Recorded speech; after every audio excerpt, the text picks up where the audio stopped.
오늘도 프리한 여자들의 OTT 프리토킹, OTT 터는 여자들의 자유수다, OTT 프리토킹 제12회 시작합니다. 안녕하세요. 하와이 이모 체리북주입니다. 저희 방송은 스포일러가 난무하는 방송입니다. 결정적 스포일러에 신호를 드립니다. 이렇게요.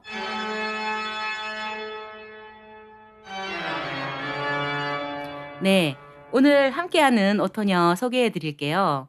요즘도 청소년기를 질풍노도의 시기라고 하는지 모르겠는데 이분은 안정감, 온화함이 느껴지는 분이라서 청소년기도 훈훈한 바람과 잔잔한 물결이었을 것 같지만 어쩌면 또 거센 바람과 소용돌이 치는 청소년기를 잘 헤쳐나왔기에 현재의 온화함이 빛을 발하는 것은 아닐까 싶기도 하고요.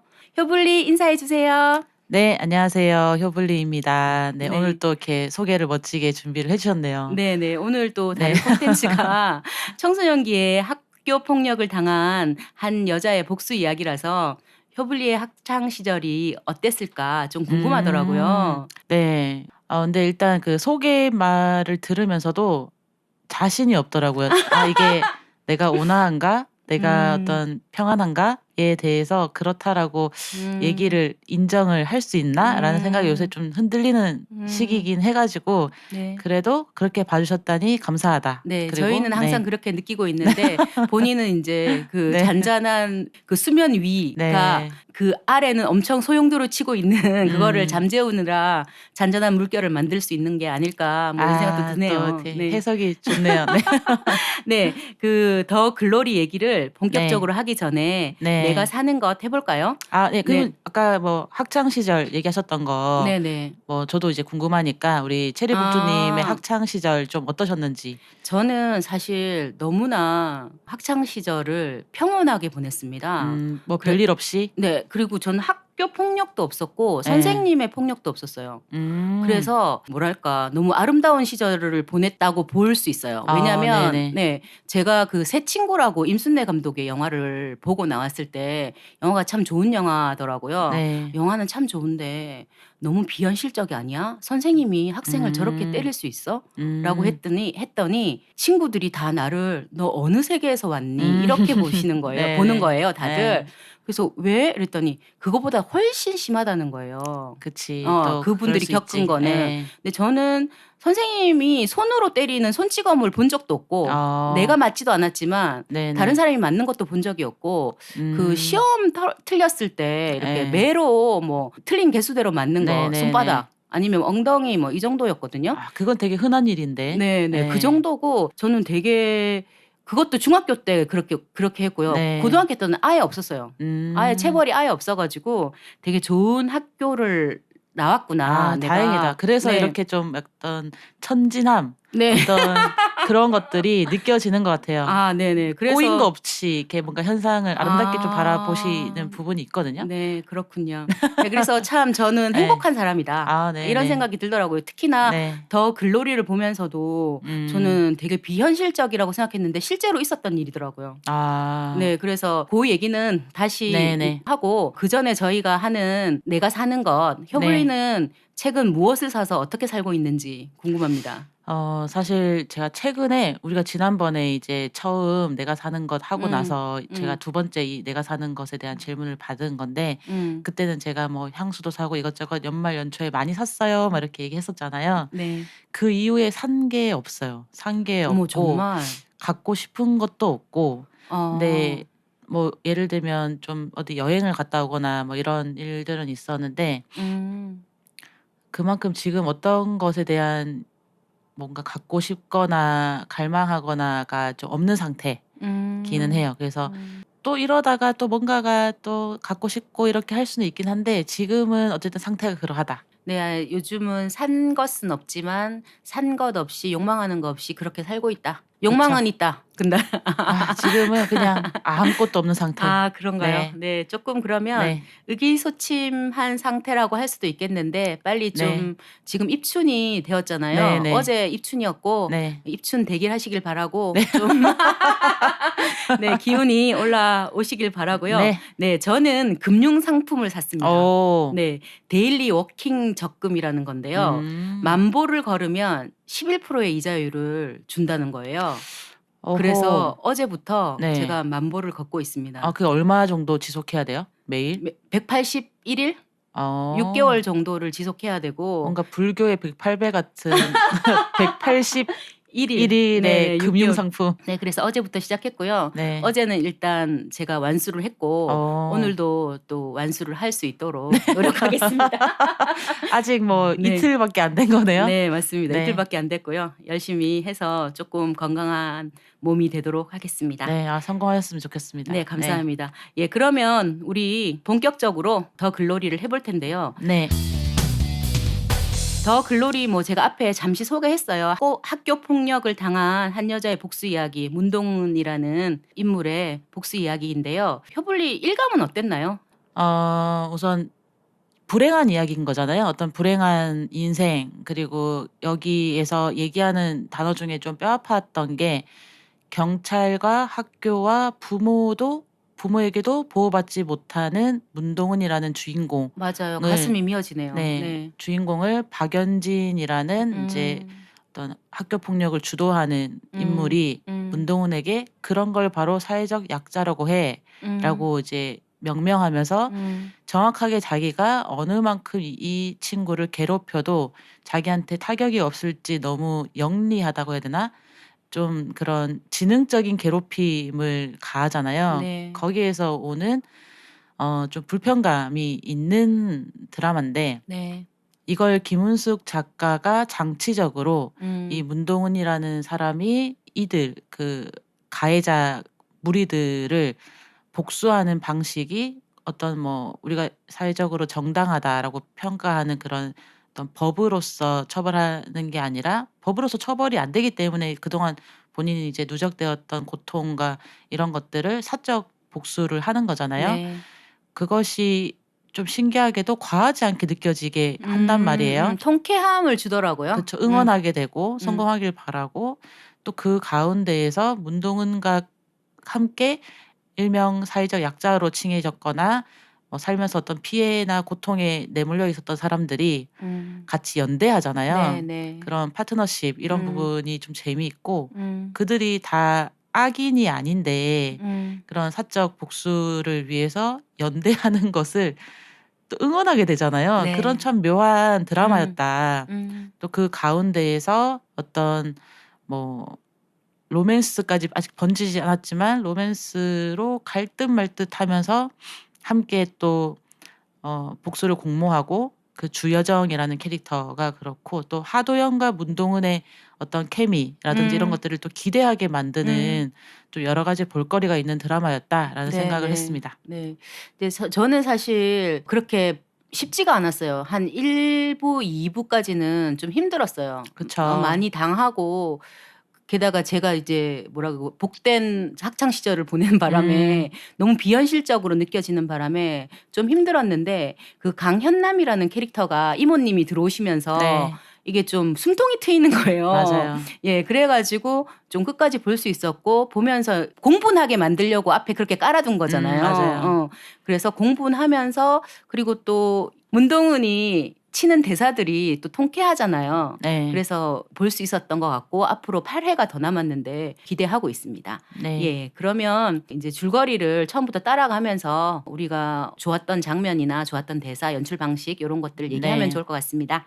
일단 시작하는 그 첫 화의 첫 장면이 굉장히 인상적이에요. 뭐냐면 현 시점의 문동은 36살의 문동은이 세명시로 혼자 운전해서 가는 장면이 나오잖아요. 네. 아마 해 뜨기 전인 것 같고 시간적으로 그래서 좀 어둡고 그 이른 시간에 주변에 차가 없는 거의 혼자 외진 길을 꼬불꼬불하는 이 맞아요. 길을 이제 가는 장면에서 OST가 또 인상적이에요. 그 Until the End라는 이제 OST가 나오는데 처음에는 그냥 분위기적으로 굉장히 어울리는 음악이다라는 정도에서 가사가 이 문동은의 어떤 대표곡처럼 흘러나오는 것이었구나라는 생각이 네. 들었고 네, 가사가 어떻죠?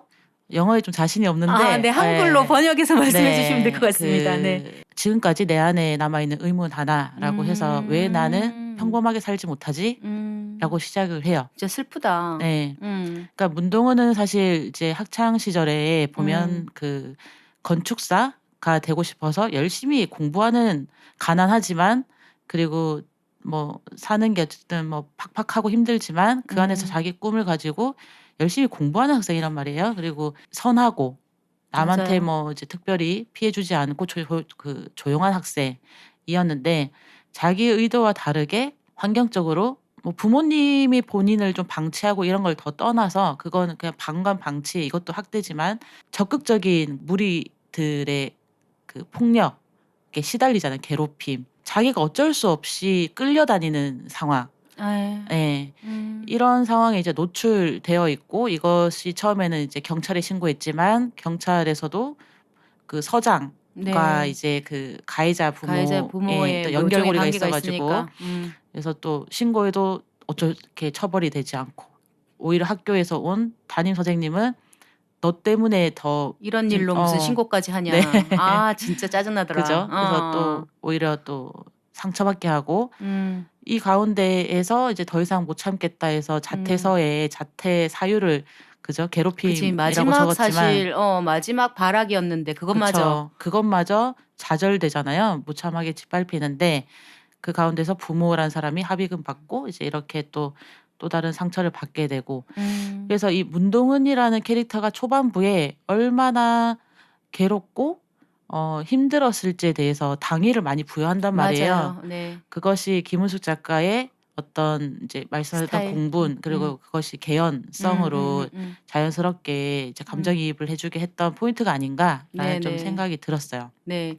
사실 보기가 힘들었지만 그렇게 밑밥을 깔아놔야 같이 공부는 하고 통쾌할 수 있고 복수의 정당성이 생기니까 그쵸. 그렇게 하신 것 같아요. 네. 네. 보통 다른 드라마나 영화에서 보면은 되게 음. 단순하잖아요, 구조가. 왜냐면 뭐 이렇게 복수심이 타올랐을 때 그 뭐 예를 들면 조폭에게 의뢰해서, 내지는 뭐 흥신소에 의뢰해 가지고 이제 괴롭히거나, 뭐 정말 극단적으로 불을 내거나, 뭐 예를 들면 뭐 청부 살인을 하거나 뭐 이런 식의 극단적으로 이제 단박에 어떤 복수를 하는데, 여기에서 문동은은 굉장히 치밀해요. 맞아요. 진짜 뭐 온 삶이 그 이후로 온 삶이 복수를 향해 가고 있죠. 예. 목적지향적이죠 진짜. 그죠. 성실해요. 성실하죠. 네. 복수밖에 모르죠. 그래서 이 네. 치밀함이 그 앞서서 보여준 1-2 화에서의 괴롭힘과 고통의 정도에 비례해서 치밀함이 나오거든요. 왜냐면 네. 장시간 괴롭힘을 당했고, 네. 그 수위도 굉장히 모욕적이고 수치심과 뭐 신체적 학대, 신체적 고통 이상의 이게 성희롱도 있고 정신적, 예, 정신적 고통도 있고 맞아요. 복합적이잖아요. 아 그죠. 너무 힘들더라고요 거기 진짜 안에 다 보기가. 있잖아요. 네. 그래서 예. 제가 2 부까지 견디느라 힘들었어요. 그죠. 그래서 1-2 화가 좀 힘들었어요. 그래서 네. 그러니까 신체적 고통을 넘어선 정신적인 엄청난 고통을 1-2 화에 깔면서, 그녀가 왜 단순히 예를 들어서 박연진이 딸을 낳았을 때 딸을 그냥 뭔가 납치해서 이렇게 바로 고통, 이렇게 가장 소중한 걸 바로 뺏어서 고통을 주는 방식이 아니라 서서히. 서서히, 그 대사에서도 나오잖아요. 피 말려 죽일 거라고. 모든 날이 오늘부터 모든 날이 흉흉할 거야. 네. 피 뭐 말려 죽일 이렇게 거야. 얘기하잖아요. 그리고 너만 죽을 거야가 아니라 같이 같이 죽자라는 죽자. 섬뜩함. 나는 더 파멸할 이상. 거다. 네. 너는 추락할 거고 나는 타락할 거다. 이렇게 그쵸. 얘기하잖아요. 그래서 그래서 너무 안타까워. 네. 왜냐면 이 복수가 알고 있어. 복수를 하면 나도 성치 않을 걸 알고 있지만 복수를 할 수밖에 없어. 네네. 그래서 너무 이게 슬픈 거예요. 슬픈 맞아요. 복수인 거예요. 너무 네. 그래서 이게 사실 그런 사적인 복수라는 게, 그런 어쨌든 정당하지 않은 방법으로 린치를 가한다는 게 위험하고 불편하고 사실 바람직하지 않잖아요. 근데 이 드라마에서 뭐 아직까지 그렇게 '문동은이 잘못한 건 없잖아.'라는 식의 또 막 생각을 하게 돼요. 근데 자세히 들여다보면 그 협박도 하잖아요. 맞아요. 이사장에게 협박. 네. 협박해서 그 3명 초등학교에 들어가잖아요. 그 자리를 사실 부당하게 취득하는 거잖아요. 원래 그 자리에 다른 사람이 있었는데 또 그러니까 본인의 복수를 위해 또 다른 사람들에게 피해를 주거나 또 뭐 그런 것들이 사실 불법적이고 잘못된 거긴 하지만, 그 심정적으로 자꾸 이해하게 되는 응원하게 되죠. 네. 또. 또 참 묘한 부분이 당하 있었어요. 이제 더 이상 당하지 마라 이렇게 생각이 들잖아요. 그쵸. 왜냐면 이 애들 있잖아요. 뭐 연진이나 막 재준 이런 음. 애들이 대가리가 컸는데도 애들이 싹수가 아직도 노래. 난 진짜 그게 너무 화가 나는 거예요. 그쵸. 얘가 이렇게까지 이제 성인이 됐고 30대가 됐으면 그래도 좀 생각이라는 걸 하고 살아야 되는데 맞아요. 얘들은 똑같아. 더 악독해졌어. 그런 게 왜 그럴까? 부모들이 감싸줘서 그런 것 같아. 얘들을 교육적으로 올려줘야 되는데 얘들을 성장을 못한 거예요. 그냥 그대로 살아도 되니까. 그쵸. 그래서 못돼 처먹어가지고. 근데 제발 지금 네. 이렇게 못된 아직도 악독한 애들한테 더 이상 당하지 마라. 이런 생각이 막 드는 거예요. 그쵸. 그래서 더 독해져야 돼라고 생각하게 되고 여기에서 사실 중간에 이제 이모님과 그런 그 공모를 하잖아요. 서로의 살인을 도와주는 공모를 하는 거에 있어서 중간에 또 둘이서 케미가 좋으니까 맞아. 그러니까 문동은이 네. 이 안에서 두 사람 때문에 웃어요. 맞아요. 이모님이랑 주여정 때문에 주여정. 웃거든요. 저는 구성이 더 좋더라고요. 그 까치발 까치발 에, 동생. 너무 좋더라 걔가. 공장에 공장에 다니는. 잠시 조금밖에 안 나오지만 네. 그 친구가 너무 따뜻하고 그쵸. 그런 캐릭터들이 있으니까 이게 숨통이 트여지고 마음이 따뜻해지는 느낌이 있더라고요. 맞아요. 네. 그런 장치를 김은숙 작가가 참 잘 뒀다는 생각이 들었어요. 맞아요. 왜냐하면 네. 여기 안에 복수를 공모하는 모든 사람들이 착한 사람들이고 우리 주변에 그냥 평범한 사람들이잖아요. 맞아요. 심지어 까치발 공장에서 까치발로 이동해 주면서 문동은이 공부할 때 도움을 주는 그 성희라는 캐릭터도 선하고 너무 귀엽고 천하고 얘도 고아 출신이잖아요. 네. 근데도 그 따뜻한 마음 그리고 그 복수에 공감해 주잖아요. 그쵸. 네. 그래서 그런 장치들이 과하지 않다고 자꾸 느끼게 하는데 또 한편으로는 내가 내 스스로 좀 이렇게 경계하게 된다고 해야 되나? 이 감정이. 맞아요. 예. 이게 사실 옳지 않은데 맞아요. 이걸 왜 응원할까라는 맞아. 걸 좀 생각해 보면서 김은숙이 놓은 그 장치들에 내가 상당히 잘 따라가고 있구나. 맞아요. 그래서 네. 되게 와 이분 정말 드라마 극적으로 잘 쓴다. 맞아요. 사실 뭐 현남하고 만나는 것도 그렇고 성희하고도 만나는 것도 그렇고 그 사람이 동훈이한테 들어오는 과정 자체가 되게 드라마틱하거든요. 맞아요. 근데 그 드라마틱함을 잘 수용하게 만들었다 이런 생각이 들더라고요. 그렇죠. 이게 우리가 뭐 일반적이다, 뭐 그렇다 이렇게 평가하면서 기준을 가지고 틀을 가지고 사람과 상황을 바라볼 때 그게 다 맞아떨어지지 않잖아요. 맞아요. 근데 그것이 이제 안정적이고 우리가 일상적으로 느꼈던 어떤 틀이라는 규격들이 안정적이고 이제 익숙하기 때문에 당연하게 생각해 왔고 거기서 벗어났을 때 불편하고 위험하다라고 생각을 하고 바라보게 되는데 이 드라마는 그걸 자꾸 넘나들게 만들어요. 그래서 그들의 이제 피해자들 그리고 착한 피해자들이라고 해야 될까요? 사회적 약자들. 그러니까 주여정이라는 캐릭터도 사실 사이코패스 살인마에게 아버지를 잃은 맞아요. 사람이잖아요.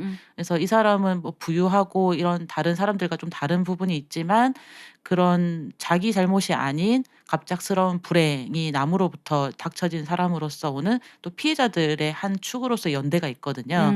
그래서 문동은을 이해할 수 있고 그 전신에 나 있는 상처를 봤을 때 공감하고 같이 분노해 주잖아요. 누구부터 죽여줄까요? 이런 마음들이 사실 일반적이진 않죠. 맞아요. 그건 너의 상처고 피해고 그렇다 하더라도 보통은 이제 인하기가 힘들죠. 네, 사실. 바로 인하기 힘들어요. 근데 바로 올인을 해버려요. 맞아요. 네, 그것에서 그 배경 설정을 그렇게 또 작가가 해둔 것이 또 한편으로는 그냥 그 흐름에 같이 좀 몰입하게 되었다라는 부분이 있었고요. 네. 그래서 아까 말씀하셨던 박연진 무리들이 사실 성인이 되어서도 여전히 뭐 맞아. 콧대 높고 콧대 높다 정도의 표현이 아니라 뻣뻣하고 아나무인이야. 아나무인. 꼴배기 싫어 죽겠어. 네, 아나무인으로 살고 또 각자 원하는 직업을 얻고 상속 받고 싶은 거 받았고 또 자기가 살고 싶은 대로 살고 있잖아요. 그런 것들에서 오는 또 이제 당위를 부여하잖아요. 저걸 깨부셔 주셨으면 좋겠다. 문동은이 뭐 이런 것들이 있었고. 쟤들 끌어내렸으면 좋겠다. 이런 그죠. 생각이 드는 거잖아요. 네, 그래서 그런 과정에서의 한 축이 있고 이 문동은 자체의 캐릭터에서 오는 매력이 있어요. 문동은은 단 한 번도 거짓말을 하지 않아요. 모든 상황에서 솔직하게 얘기해요. 그러니까 예를 들어서 공모를 제안할 때도 상대가 약간 홀릴 수 있도록 매혹하는 게 아니라 예를 들어서 뭔가 미끼를 던지거나 좋은 얘기, 좋은 면만 얘기한다거나 이런 게 아니라 있는 그대로 얘기해 주는 캐릭터적인 매력이 네. 좋았어요. 네. 그 있는 그대로 얘기하니까 그게 오히려 선문답 같이 느껴지잖아요. 네네. 음. 그래서 한순간 또 문동은은 자기 안에 없는 말을 하지 않아요. 다 모든 게 자기 안에 있는데 그냥 적절한 수준에서 적절하다라기보다는 그 당당함과 확고한 말들이 듣는 이로부터 매료당하게 해요. 맞아요. 그래서 그런 캐릭터적인 좀 매력이 있었고 뭐 이모님을 섭외할 때도 사실 뭐 이모님을 이제 이모님 남편을 죽여주는 것에 있어서도 일단 제 복수가 먼저예요. 그리고 서로 딱딱딱 앞으로 뭐 발생하는 비용에 대해서 어떻게 할 건지 깔끔하잖아요. 기본급으로 네. 시간당 기본급으로 받겠습니다. 뭐 이런 네. 것도 그런 그렇고. 제안이라든지 여러 가지 미확실한 부분이 없어요. 문동은에게는 항상 정리된 자기 안이 있어요. 그래서 저는 웃고 싶지 않다. 웃다 보면 음. 잊어버릴까 봐요. 이렇게 네. 얘기하잖아요. 그래서 이 복수에 대한 목표가 있기 때문에 다른 모든 것은 그냥 다 잘나 보이는 거야. 이세돌도 모르잖아. 왜냐면 난 복수를 위해서 이세돌을 알 필요가 없어. 근데 그쵸. 바둑은 해야 돼. 네. 이런 거잖아요. 그래서 되게 정말 그래서 삶이 어떻게 보면 복수 하나만 있기 때문에 네. 심플하죠. 네네. 그렇게 이제 뭐 이게 총 8화까지 있는데 그 상반부가 그런 복수의 어떤 당위를 깔고 어떻게 치밀하게 준비해 왔고 또 이제 이걸 복수를 잘하기 위해서 필요한 사람들을 어떻게 매료시켜서 이까지 왔는지가 상반부에 보여줘요. 네. 그리고 나서 이제 하반부에는 본격적으로 하나씩 준비했던 것들을 실행에 옮기고 그 과정에서 이모님의 역할도 크고 좀 거의 끝에 가서는 주여정이라는 그 인물을 또 섭외하죠. 근데 항상 적극적인 섭외를 하지 않아요. 문동은은. 그냥 그 상황에 그 사람들이 빠져들어요. 맞아요. 그게 그 문동은의 어떤 매력이고 또 뭐 한 축에서는 그냥 송혜교 얼굴이 개연성이다라고도 해요. 네. 네. 송혜교 얼굴이 개연성으로 또 흘러간다라고도 하지만 그냥 그쵸. 아름다우시죠. 저는 그보다는 그 사람이 가진 분위기와 매력이 너무 독특하기 때문에 사람들이 빠져든다고 봐요. 그리고 그녀는 한 번도 빠져들어라고 적극적으로 하지 않았음에도 그렇게 이제 인물 구성들이 주변에 되고 이제 끝에 후반부에 가서 사실 그 손명호라는 일종의 그 박연진 무리에서 행동대장 같은 친구가 문동은이 원했던 칼춤의 시작을 도입부를 열어주죠. 네네. 진짜 칼춤 추고 네. 근데 이제 행방이 예, 묘해졌다가 실종이 되는 네. 건데 아무래도 살해된 것 같죠? 네. 살해된 것 같고 그 살해된 장면에서 녹색 구두가 유유히 사라지는 것으로 봐서 박연진이 죽인 것이 아닌가라는 네. 걸 좀 박연진 암시하고 또 발등에 상처가 있잖아요. 네네. 그게 아마 살해를 하면서 난 상처가 아닐까. 네. 그래서 네. 그런 것들을 좀 암시하면서 시즌 2에서는 그런 문동은이 짜 놓은 판에 박연진이 다 이제 하나씩 뭐 휘말리면서 예, 걸려 들어오죠. 네. 손명호에 대한 살인이라든지 앞서서 좀 보여주는 윤소희라는 문동은 이전에 괴롭힘을 당했던 친구가 자살했던 친구가 자살이 아니라 타살일 것 같다. 같다라는 것이 또 박연진의 짓이 아닌가 이런 것들이 좀 밝혀지면서 한편으로는 이게 좀 사적 복수로 시작을 했지만 공적인 처벌로 또 끝날 수도 있을 것만 같은 요런 느낌으로 좀 되는데 그러니까 공적인 처벌 그러니까 뭔가 살해를 했으니까 네. 살인자잖아요. 그것이 네. 밝혀져서 좀 처벌을 받는다든지 아니면 그 상황에 계속 압박을 받으면서 밝혀질 것이 압박을 받으면서 뭔가 자멸하거나 뭐 이런 것들이 좀 예상이 되는 흐름이긴 해요. 네. 근데 하도영이 어떻게 나올지가 진짜 궁금한 게 네. 하도영은 지금 자기가 공들여 지어 놓은 집을 부수고 있잖아요, 문동은이. 근데 이거를 자기 집을 지키기 위해서 뭔가를 할 건지 음. 아니면 문동은한테 매력을 느끼기 때문에 지금 연진을 부수는 데 도움을 줄지 뭐 이런 궁금함이 있더라고요. 근데 나이스한 개새끼라서 아무래도 네, 자기 집을 지키려고 하지 않을까 싶습니다. 네. 음. 지금 뭐 음. 내용적으로도 사실 하도영 입장에서는 자기 딸로 알고 있었던 하예솔 어린이가 자기의 이제 친딸이 아닌 것을 알게 될 것이고 네. 그러면 이 가정을 지킬 이유를 잃게 될 것 같은 예상이 되잖아요. 네. 그래도 키운정이 무서워서 하예솔을 거둘지 아니면 이 상황이 너무 받아들이기 어려워서 그냥 모든 걸 깔끔한 성격대로 깔끔하게 처리할지 아닌 것들은 아닌 것으로 할지 이런 것들은 사실 뭐 예상하기는 좀 어렵긴 한데 우선 이 하도영, 주여정, 문동은 이 셋의 캐릭터 그리고 케미 요걸 좀 얘기해 보면 좋겠다 이런 생각은 있었어요. 네네.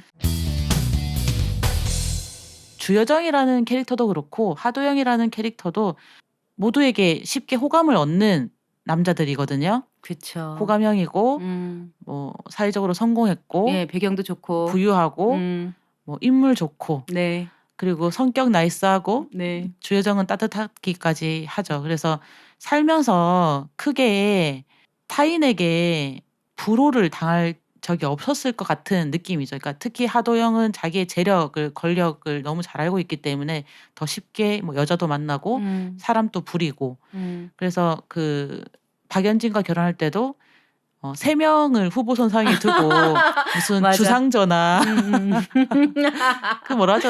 뭐 세자빈 책봉하듯이 맞아. 그런 현대판 세자빈 책봉식을 거친 거잖아요. 자기 엄마와 뭐 합의했겠죠. 그래서 네. 뭐 1번 여자는 어땠고 2번 여자는 어땠고 3번 여자는 어땠고 이런 거 다 재고 따지다가 3번 여자 박연진이 뭐 옷은 가장 얇게 입고 뭐 깔끔해서 그리고 적당히 재미있고 그 표현이 있어요. 그래서 나 왜 3명 중에 왜 나 뽑았어? 라고 했을 때 하도영이 뭐 적당히 재미있고 뭐 반짝거리고 뭐 이런 표현들을 하거든요. 그러니까 이 사람에게는 이 사람이 그냥 적절한 상대이지 되게 나를 매료시킨 여자는 아니었던 거죠. 근데 어떤 사람에게 매료된다는 거에 대해서 또 생각을 해 보게 되더라고요. 왜냐하면 하도영 입장에서는 너무 쉽게 다 얻으니까 거기에서 적당한 거 이외에 더 넘어서는 사랑에 빠지기까지의 밀당도 없을 거고. 그래서 난 진짜 문동은이 밀당을 잘해. 그죠. 의도하지 않았지만 완전 밀당이야. 그죠. 그래서 하도영에게 문동은은 나한테 이렇게 대한 여자 처음이야. 그러네. 딱이잖아요. 근데 그 상황 설정도 너무 잘합니다. 그러니까 문동은이 그만큼 치밀하게 준비해서 바둑을 주여정에게 배웠잖아요. 여기서 자연스럽게 주여정도 살면서 그런 거절이나 자기한테 친절하지 않은 여자를 별로 안 만났을 것 같은 뭐 이런 설정 캐릭터가 보여지는데 처음에 그 병원에서 우연히 응급실에서 만나잖아요. 나란히 이제 양 베드에서 이제 치료 뭐 수액 같은 거 맞는 장면에서 서로를 자다 깨서 이렇게 응시하고 네, 커튼이 찰랑찰랑 네. 왔다 가면서 시선이 왔다가 갔다가 하는 네, 그 장면. 그래서 그때는 그냥 서로의 얼굴을 인식한 정도였는데 이제 이 사람은 주여정은 의사이고 그래서 의사로서 어쨌든 몸 상태가 안 좋은 환자가 자기 몸을 방치하고 또 저렇게 제대로 치료받지 않고 사라진 거에 대해서 좀 도와주고 싶은 마음이 있었을 것 같아요. 뭐 근데 아까도 얘기했지만 송혜교 얼굴이 개연성이기 때문에 거기에 좀 더 마음이 더 적극적인 부분이 있었을 것 같고 그렇게 학교로 찾아가잖아요. 네. 학교로 찾아가서 기다립니다. 문동은을 기다리고 수업이 끝날 때까지 기다리고 서 있는데 철저히 무시당해요. 오는데 자기한테 오는 게 아니라 다른 뭐 선배 선배한테. 하면서 가버리잖아요. 이게 주여정에게는 정말 큰 자극이었을 것이다. 그러니까 문동은은 적극적으로 외면해요. 이 주여정에게는 이런 표현이 뭐 적절할지 모르겠습니다만 도전의식이 생깁니다. 아니 그 문동은이 자기가 지금 복수를 준비 중이잖아요. 네. 근데 그런 연애 사건이나 이런 것들이 들어오면 복잡해지잖아요. 그쵸. 예, 이 사람은 지금 복수를 해야 되기 때문에 그런 게 싫은 거야, 진짜로. 그쵸. 귀찮고 그냥 귀찮고. 불필요한 일인 거죠.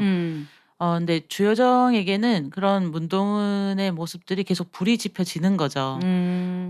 그래도 자기가 준비했던 말 정도는 전달하고 싶은데 몸 상태가 많이 안 좋으시니까 신경 쓰셔야 돼요. 뭐 이런 거 정도라도 전하고 자기가 퇴장을 해야 뭔가 깔끔한 느낌인데 말도 못해. 아예 접근조차 할 수가 없어요. 어쨌든 뭐 그런 부분에서 또 이제 우연히 그 바둑하는 공원에서 네네. 또 우연히 만나잖아요. 네. 거기에서 이제 우연히 만났을 때 조금 더 얘기해 보고 바둑에 관심이 있어 하니 그걸 아이고 잘 계기로 됐다. 내가 이러려고 그쵸. 바둑을 배웠구나. 뭐 이런 내가 거지. 정말 바둑 두길 너무 잘했어. 그러니까 그렇게 되잖아요. 너무 신났을 거 아니에요. 와, 내가 바둑을 매개로 이 사람을 더 볼 수 있겠구나라고 해서 바둑 과외를 시작을 하잖아요. 네. 여기에서 또 제가 되게 감명적으로 봤던 장면은 감정이입이 된 거겠죠. 그러니까 뭐냐면 주여정 입장에서는 아직 문동은이 자기를 바둑으로 한 번도 못 이겼어요. 바둑 과외를 하는 중에. 근데 갑자기 어느 날 그러니까 충분히 이제 끝날 때가 안 됐다고 생각하는 그 시점에 그만두죠. 네, 그동안 고마웠어요. 바둑 과외 해주셔서라고 작별 인사를 고합니다. 네. 그러니까 주여정이 되게 당황해요. 예, 한 번도 못 이겼잖아요. 하는데 또 솔직하게 얘기하죠. 이기고 싶은 상대는 선배가 아니에요. 그쵸. 네. 그러니 주여정 입장에서는 그럼 어디로 가는지라도 알려줘요. 동서남북이라도 이렇게 얘기를 하거든요. 그러니까 되게 대사가 지금 들으니까 되게 촌스럽네. 네. 근데 그거가 어떤 느낌이었냐면 당연히 뭐 어디로 가세요? 이렇게 사적 대화를 그동안 하지 않았기 때문에 그런 대화를 갑작스럽게 주여정이 건넨다는 게 문동은에게는 씨알도 안 먹힐 걸 아니까 그냥 방향이라도 알려주세요라고 하는 어떤 애처로 너무 애처롭다. 그죠. 애처롭고 이미 관계에서의 주도권은 문동은한테 있지 주여정에게 없어요. 문동은이 보고 싶은 만큼 보고 싶은 곳에서 보고 싶은 방식으로만 보기 때문에 주여정은 이 관계에서 하나도 자기 뜻대로 되는 게 없어요. 그렇게라도 보는 게 자긴 좋으니까 보는 거일 뿐이에요. 그래서 그런 것들이 좀 애달프게 느껴졌고 그렇게 이제 헤어지잖아요. 네. 뭐 비슷합니다. 이제 아까 하도영 얘기해서 이렇게 넘어온 건데 하도영이 처음 바둑 기원에서 문동은을 봤을 때 그 느낌이 되게 인상적일 수밖에 없죠. 그런 설정을 되게 문동은이 잘한 건데 바둑 기원이라는 데가 거기 장면에서 지금 실제로 그런지 모르겠지만 젊은 사람 하나도 없고 실제로 그렇대요. 실제로 그렇고 40대 다들 이상이고 30대 여자가 있다는 게 너무 이변이래요. 그쵸. 네. 그 설정을 너무 잘했다고 생각해요. 눈에 확 띄고 고정되고. 그래서 하도영 입장에서는 정말 예쁜 여자 많이 봤을 거고 그런 게 중요한 게 아니라 바둑의 진심인 자신이 보지 못한 광경을 그러니까 뭐 대자연 같은 거 보고 막 감탄하듯이 자기가 보지 못한 광경을 바둑 기원에서 본 거예요. 항상 노인들과 이렇게 대결하고 잔잔하고 뭐 별 다른 이슈 없던 상황에서 한 여자의 사람들이 쫙 모여가지고 바둑 두는 거 보고 있고 저 여자는 뭐지? 처음 보는데 뭐지? 이런 것들을 자연스럽게 이제 가져가게끔 장치를 두잖아요. 그리고 나서 하도영에게는 의문이 남습니다. 왜 바둑이 이미 승부가 났는데 질질 끌고 있다가 마지막에 이겼을까? 그러니까 그런 정도의 이제 바둑적인 관점에서 관심도 있었는데 그 다음에 다시 바둑 기원에서 둘이 만났을 때 자연스럽게 이제 대국을 신청하잖아요. 네. 그럼 그 사이에 얼마나 신청하고 싶었겠냐는 거예요. 그죠. 그런 게 또 묻어나고 바둑을 대국을 하면서 물어보는데 자기가 생각한 답변이 하나도 없어요. 뭐 어디서 배웠어요? 공원에서요. 그래서 뭐 그런 걸 왜 좋아하세요? 그랬더니 뭐 자기 집을 잘 지으면서 남의 집을 부수면서 그쵸. 침묵 속에 침묵 속에서 치열한 맹렬하게 네. 그런 것들이 한 번도 이성에게 들어볼 수 없는 대화였을 거예요. 뭐 오빠 저 옷 예쁘다 뭐 예를 들면 와 오늘 뭐 먹을까? 와 이거 스테이크 맛있다. 예를 들면 뭐 그런 식의 대화들을 많이 뭐 했던 그쵸. 가방 사주고 백 사주 가방이 백이구나. 백 사주고 구두 사주고 할 때 그런 반응들이었겠지. 그런 것들에서 그러니까 맨날 밥 먹다가 이제 라면을 MSG 라면 맛보고 그게 맛있지? 뭐 이런 것 같은 연출 상황이라고 생각이 드는데 그래서 주여정도 하도영도 자기한테 이렇게 대한 여자 처음이야. 그리고 그것이 굉장히 희소하게 느껴지고 특별하게 느껴지고 이 여자 외에는 이런 자극을 자기한테 줄 사람이 없다는 걸 너무 잘 아는 거죠. 그러니까 자기한테 잘 보이려고 하지 않으니까 그게 좀 특이하게 느껴졌을 것 같아요. 맞아요. 예, 그동안의 다른 여자들은 자기한테 잘 보이려고 했을 것 같거든요. 그쵸. 네. 그러니까 관계에서 우월한 위치에 서게 되는 건 방법이 하나가 있대요. 그러니까 관계에서 내가 더 우월한 위치에 서고 싶을 때는 어떤 식으로든 나는 당신이 필요하지 않다. 나는 너 없이도 잘 산다. 라는 거를 드러내는 거래요.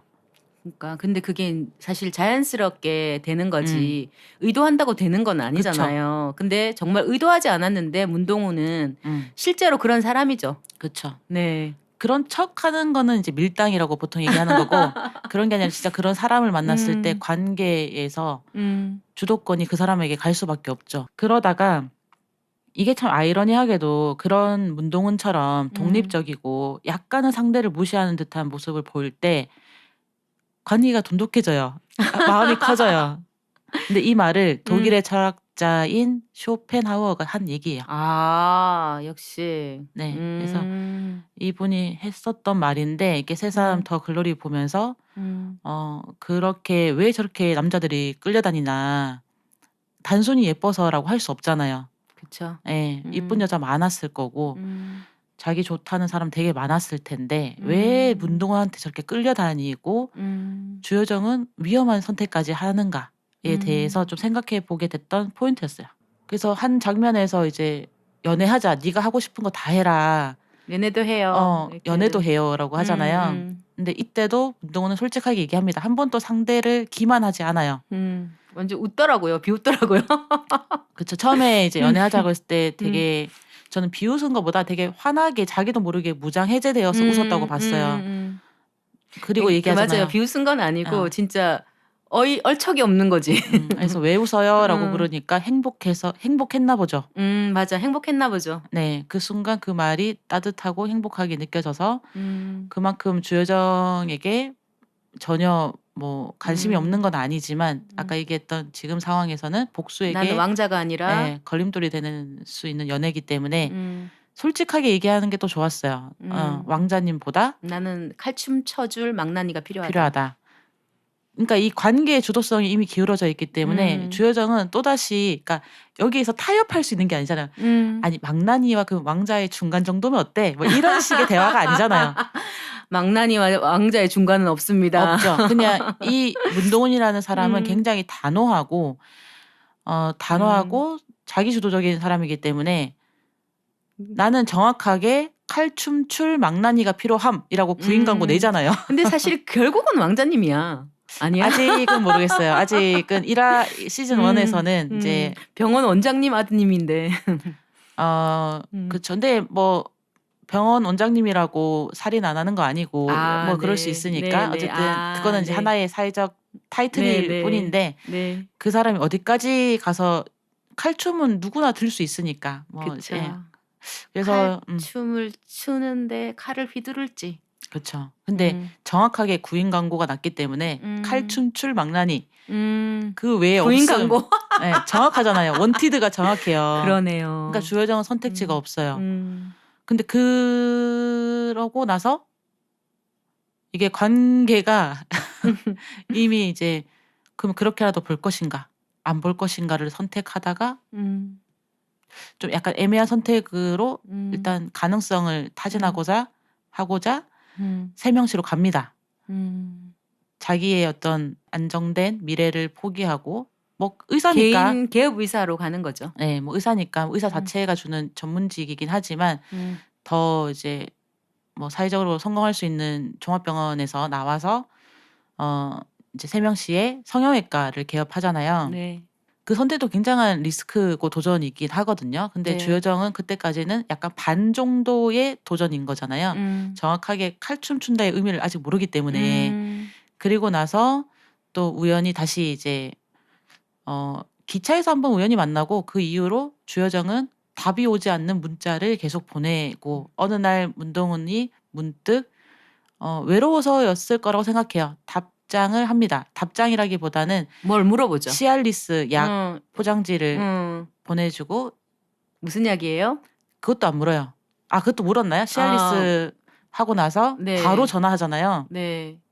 근데 사실 음, 서로가 다 알죠. 검색하면 음, 나온다는 거를. 음, 그런데 핑계라는 걸 알죠. 음. 그런 대사가 나왔던 것 같은데 핑계라는 맞아요. 거. 응, 만나서 그래서 응, 바로 주여정은 전화하고 자기 응, 저녁 스케줄을 바꾸고 응. 찾아가서 만나서 그걸 매개로 다시 이제 만나서 얘기를 하는데 네, 근데 나는 그때 약간 궁금한 게 음, 있더라고요. 그때 문동은이 이 사람이 이제 내 사람이다라는 거를 느껴서 끌어들인 건지 아니면 선생님 말대로 효불리 말대로 외로워서 그랬던 건지 그게 조금 헷갈리더라고요. 네. 네. 거기에서 사실 아직 음, 주요정이 필요한 요소가 없었어요. 그러니까 음, 주요정이나 예를 들면 앞서서 이제 연대하고 있는 음, 이모님이나 뭐 성이나 음. 성희 씨나 이런 분들은 계정을 빌려주는 성의, 딱 그다음에 용도가 있어요. 용도가 그러니까 있지. 응. 쓸모가 음, 정확하게 어떤 역할을 음, 배분하고 음, 그 역할을 함께 수행하고가 있어요. 근데 주요정은 아직까지 어떤 역할 공모가 되지 않았어요. 그런 그럼 상태에서 좀 외로웠구나. 네, 제가 봤을 때는 그냥 꾸준히 자기에게 계속 마음을 표현하고는 있잖아요. 음, 그냥 띄엄띄엄 뭐 몇 달에 한 번 이렇게 날씨가 좋네요. 뭐 챙겨 드세요. 뭐 이런 식의 음, 문자 답이 없어도 계속 보내는 이 사람에게 자기가 사랑받고 있다는 건 알잖아요. 그쵸. 그런데 같이 사랑할 생각은 없잖아요. 음. 근데 외롭잖아요. 그래서 음. 적극적인 대꾸는 하고 싶지 않고 그냥 음. 핑계. "너는 의사니까 이 약은 뭐니?"라는 걸 그냥 물어보기 위해서 만났다고는 하지만 서로 아닌 거 알잖아요, 핑계인 거. 음. 그런 것에서 서로에게 좀 뭐 '마음이 있다.'라는 거를 뭐 음. 암시를 한다고 봤어요. 음. '문동은 또 마음이 있다.' 음. 그래서 약간 저는 이게 복수를 향해서 계속 자기 인생을 모두 복수에 온통 올인한 사람이잖아요. 네. 그래서 쪼끔 헷갈리더라고요. 이게 앞으로의 자기의 복수에 어떻게 쓰일 것을 생각을 하며 이 사람이 접근을 한 건지 아니면 외로워서 그렇게 한 건지가 약간 헷갈렸는데 맞아요. 그럴 수 있을 것 네, 같아요. 앞으로 후반부 내 편을 보면 또 알 수 네. 있겠죠? 음.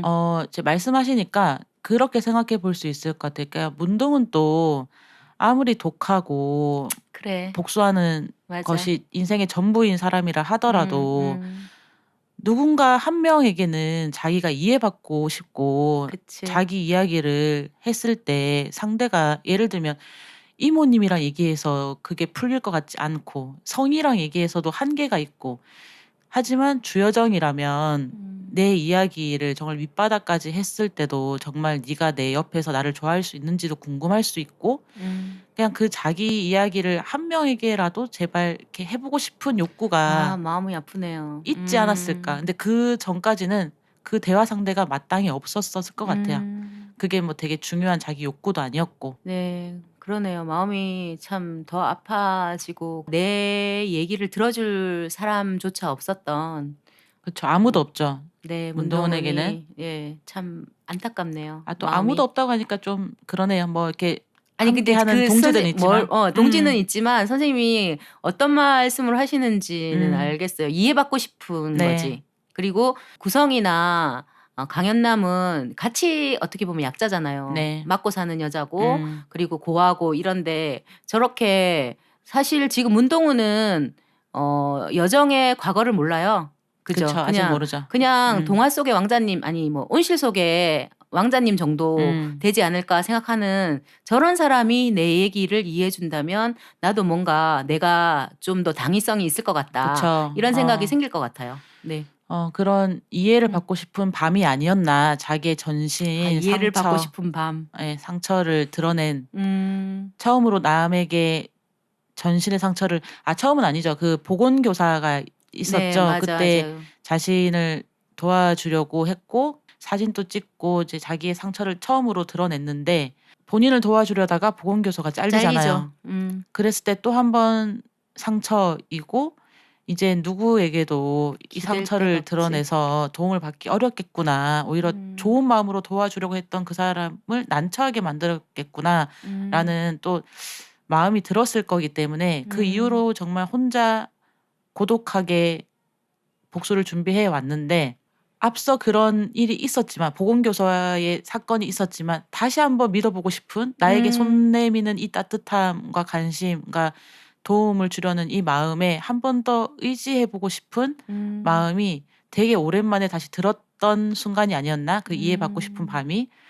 그래서 상처를 보고 주 여정이 정말 바로 인하잖아요. 네, 올인. 바로 인하죠. 누구부터 죽여줄까요? 라는 말에서 엄청난 위로와 좀 그런 마음이 들었지 않았을까. 네, 네. 예.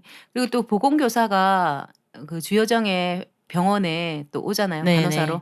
이후에 3월 10일 날 파트 2가 나온다고 하니까 네. 이후에 내 편에서 또 두 사람의 어떤 병원에서 어떤 그 복수극이 벌어질지도 좀 네. 기대가 됩니다. 박연진 무리에 대해서도 좀 얘기를 해봐야 되지 않을까. 제가 네. 너무 그 남녀 관계에서 얘기한 게 아닌가. 네, 아닙니다. 박연진은 저는 좀 신기한 게 네. 박연진은 뭐야? 다른 사실 사라는 대형 교회의 목사 딸이니까 부자고. 네. 그리고 그 제주는 또 얘도 무슨 골프장도 골프장 있고 뭐 백화점 근데 같은 것도 있는 것 같고 가게. 그렇죠. 가게도 있고. 그런데 박연진은 뭐야? 재력이 어디서 나와? 이런 생각이 들더라고요. 그죠. 지금까지 나와 있는 걸로는 어떤 뭐 특정 업종에 뭐 재벌이거나 이런 식으로 비춰지는 게 아니라 어떤 무당 맞아. 무당집과의 뭐 관계가 있는 것으로 나오잖아요. 그래서 그 장면이 있어요. 이모님이 이제 등산복 입고 무당집 맞아. 뭐 잠복수사. 어디 이제 잠복수사 하는 과정에서 그 점집 다녀온 여자 2명이 젊은 여자 2명이 나누는 대화를 엿듣잖아요. 근데 저도 그게 정확하게 무슨 말인지 모르겠는데 뭐 이번에 매칭받은 남자는 나는 뭐 내 사주에 토가 많은데 그 남자는 토가 없어서 뭐 나랑 잘 맞고 뭐 이런 식으로 근데 얘기를 그 해요. 여자가 그 형사랑 그러니까요. 그 모텔에서 같이 그 있더라고. 서장 박연진의 이제 일을 봐주는 박연진 집의 일을 봐주는 그 서장이랑 그 이제 한 모텔에서 그 동침할 것으로 예상되는 장면이 나오잖아요. 네, 맞습니다. 그래서 그게 아직 미스테리인 이제 스토리 중에 하나긴 해요. 도대체 그 무당집은 그러면 약간 그런 거 뭐죠? 뭐 이렇게 중매 불법적 중매 뭐 기간인가? 왜냐하면 그 앞에서 나왔던 것에서도 특별히 이 집이 어떻게 용하다는 게 잘 안 나와요. 근데 맞아요. 그리고 이모님도 목해 그거를. 그죠. 그 미스테리를 못 했어요. 이게 뭐 정말 무릎이 닿기도 전에 모든 걸 깨뚫어보는 용한 집이라는 건지. 근데 그런 식으로 느껴지지 않잖아요. 이모님 그러니까요. 입장에서도. 그런데 유추할 수 있는 거는 늙은 남성과 젊은 여성을 매칭하는 뭔가가 있다.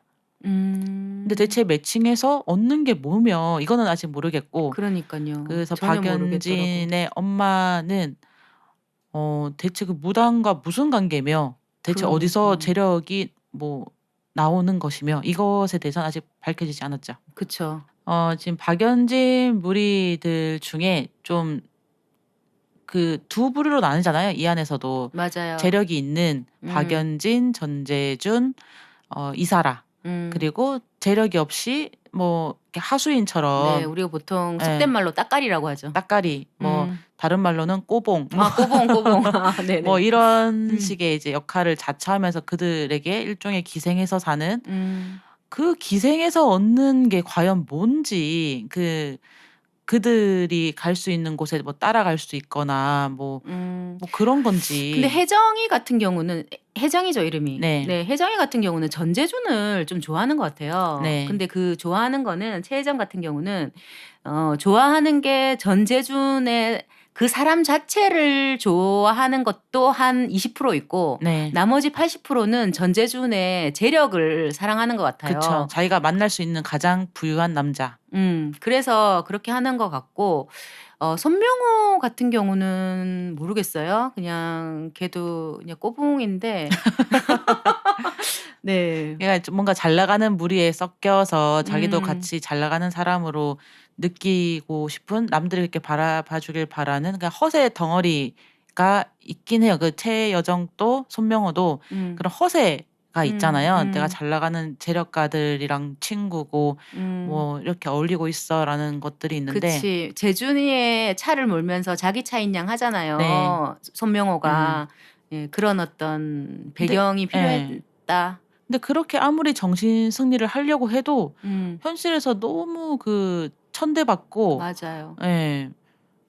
그러니까 잘 이해가 그 관계 유지 그것도 되게 고등학생 때부터 이 성인이 될 때까지 이 긴 시간 동안 그렇게 옆에 붙어 그러니까. 있는 것에서 좀 공감이 안 되긴 했어요. 네, 저도 공감이 안 됐어요. 너무 영혼이 없는 사람들 같고. 그쵸. 영혼이 우리가 없는 보통 사람.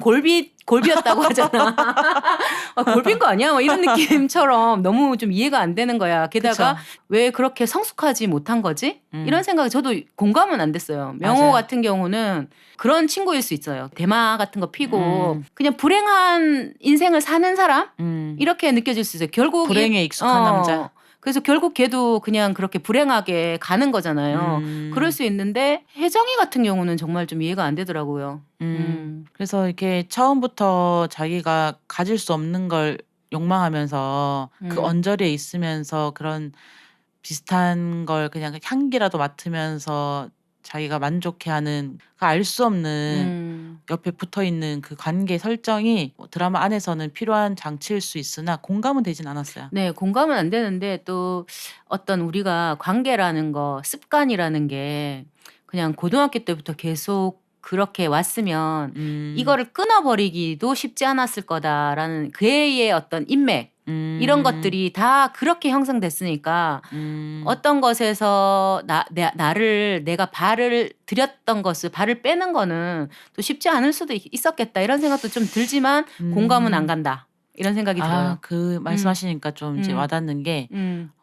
이제 사람마다 되게 오래된 관계들이 있잖아요. 근데 오래된 거에 비례해서 친하거나 좋아하는 건 아니지만 맞아요. 그 오래되고 이제 쌓여 있는 여러 가지 뭐 기억이든 경험이든 관계든 주변 상황이든 것들이 좀 많이 이제 얽혀 있으면 쉽게 끊어내기 어렵긴 한 것 같아요. 맞아요. 네. 그렇다고 그렇게 오래된 관계를 내가 그만큼 정말 좋아하는가 유지하고 싶은가에서 아니더라도 지금 이 이제 박연지 무리 같은 경우는 내용적으로 고등학교 때부터 지금까지 계속 어울려 놀고 연결돼 있고 이렇게 하다 보면 하루아침에 이게 맞아. 다른 네. 삶을 살아야 돼. 완전 다른 사람이 돼야 되죠.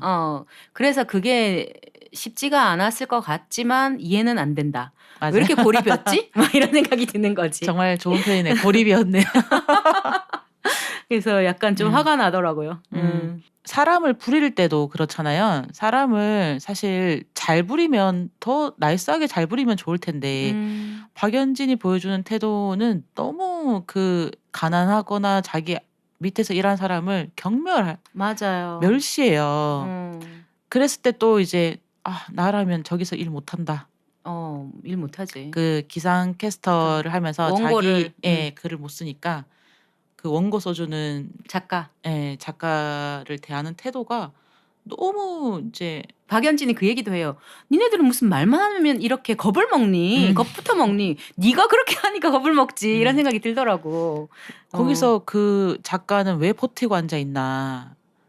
저는 그것에서도 좀 사실 참 이게 뭔가 일이고 돈을 버는 것 자체 밥벌이 자체가 숭고하기 때문에 함부로 할 수는 없는 얘기긴 한데 자기 자신을 망가뜨리고 자기 자존을 무너뜨리는 존재 밑에서 일한다는 게 그게 참 우리가 그런 얘기들 많이 하잖아요.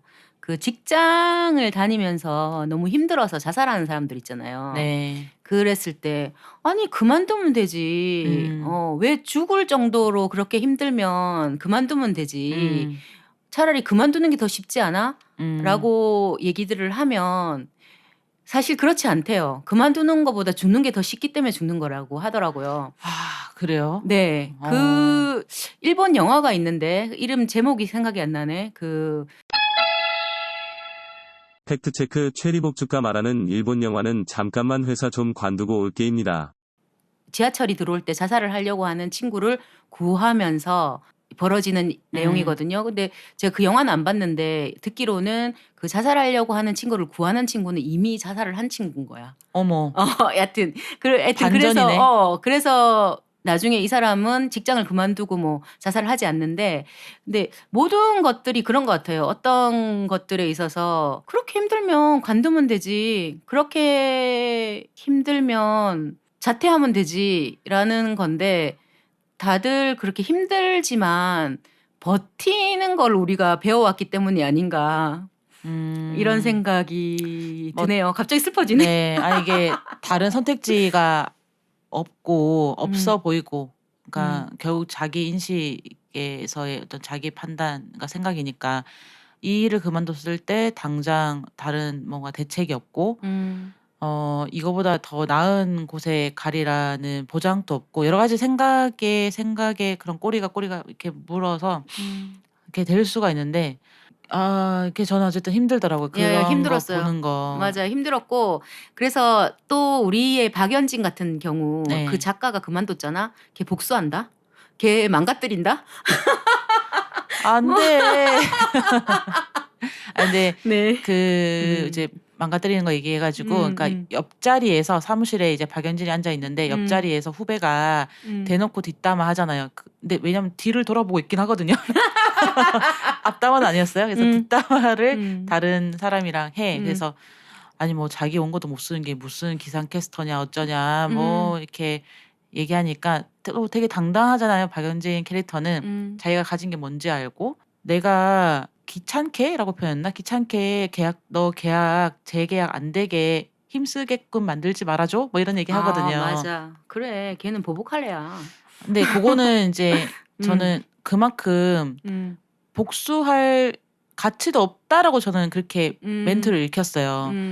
너가 그렇게 얘기하면 내가 그냥 지금 바로 이제 하도영한테 전화해서 뭐 이런 조건으로 좀 없애줘라고 할 수도 있는데 한편으로는 그렇게 말하면 자기가 못나 보이기 때문에 남편한테 말하기 힘든 것도 있어. 근데 그치. 결국 그것이 둘 다에게 안 좋은 거니까 안 하는 현명함도 있는 건데 현명함이라는 단어 쓰기 싫다. 그 영악함.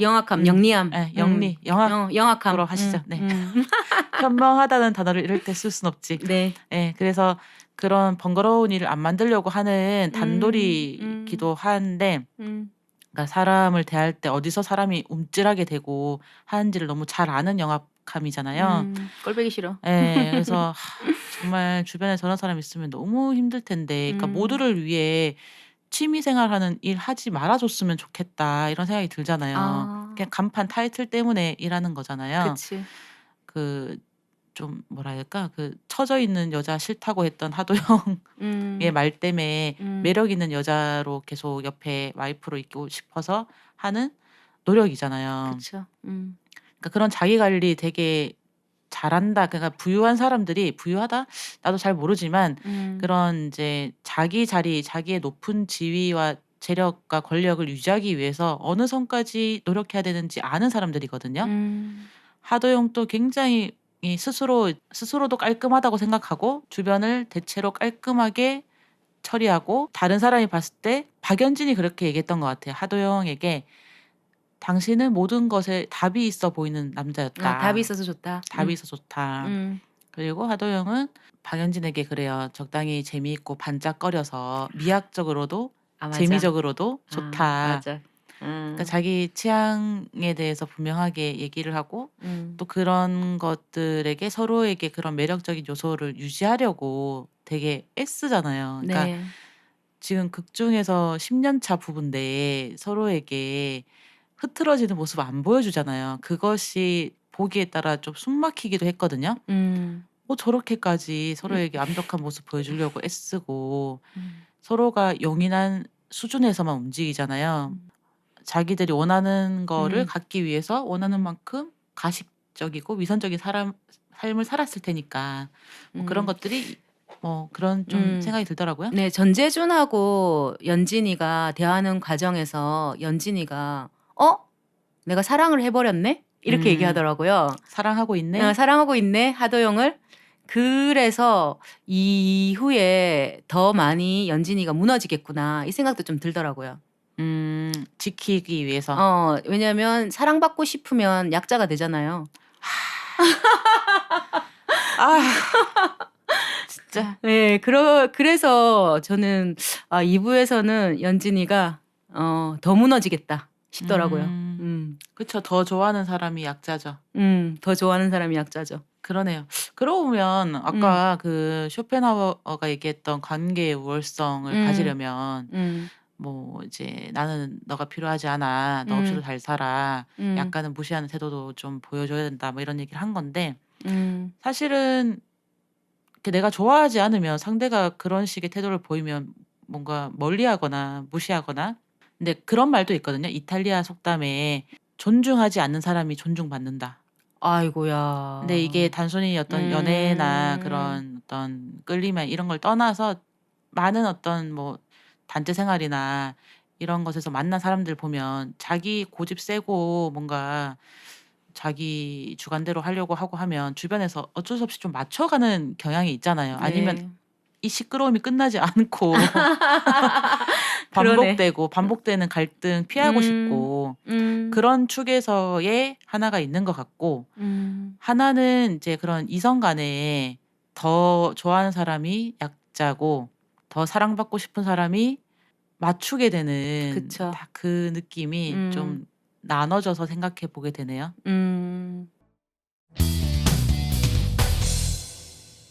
인물에 대해서 얘기했고 요런 작품들은 어떨 때 보면 좋을까요? 사실 저는 1, 2부가 좀 힘들었기 때문에 모르겠어요. 그리고 제가 우리 조카랑 저랑 같은 그거를 공유해서 보는데 계정을. 네. 계정을 공유해서 보는데 우리 조카가 이걸 보다가 말았더라고요. 그래서 "너 왜 보다가 말았니?" 라고 했더니 좀 너무 심오한 것 같아서 그렇다는 거예요. 근데 얘는 또 마이 러브인가? 아니다. 마이 네임. 마이 네임이라고 그것도 복수극이라고 하던데 네. 제가 아직 못 봤지만 그거는 또 열심히 다 봤거든요. 그래서 어떤 점이 심오하게 느껴졌을까 이 생각이 좀 들던데 물어보려다가 제가 까먹었습니다. 다음에 한번 물어보도록 하겠습니다. 그쵸. 이게 단순 뭐 이제 단순 복수극 같은 전개가 있고 그 인물의 내면과 아픔과 상황을 공감하면서 따라가는 복수극이 있잖아요. 예를 들어서 그 뭐 원빈 나왔던 아저씨라든지 그런 거는 그냥 장면의 잔인성과 장르적으로. 그 빠른 전개 그리고 뭐 그들의 각각의 뭐 심오한 내면을 다루진 않잖아요. 근데 이 더 글로리 같은 경우는